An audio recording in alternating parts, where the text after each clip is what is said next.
yola katıldı, güldü yine uşaklar.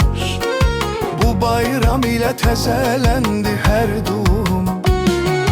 Novruzdur, gəlin sevincə qoşulaq, səmən ilə süfrələrə yaraşaq. Küsülülər barışsın bu bayramda, bir olaq bir yerdə xoşbəxt yaşayaq. Qoğal paxlava düzülüb xonçalara, yumurta döyüşür düşür dillərə. Tonqal üstündən atlanan hər kəs deyir dərdlər qalsın köhnə illərə.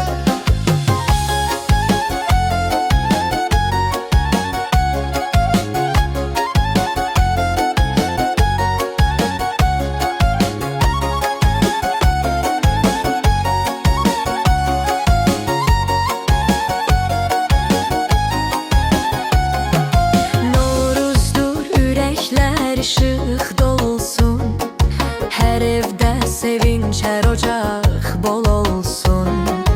Baharla gələn bu gözəl bayram, hər kəsə xoş günlər nəsib olsun.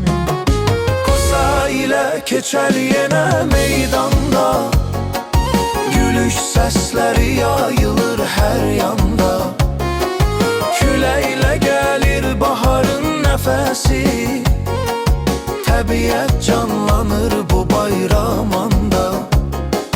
Novruzdur, qoy dünya gülsün bugün, sevgi artsın hər ürəkdə hər gün.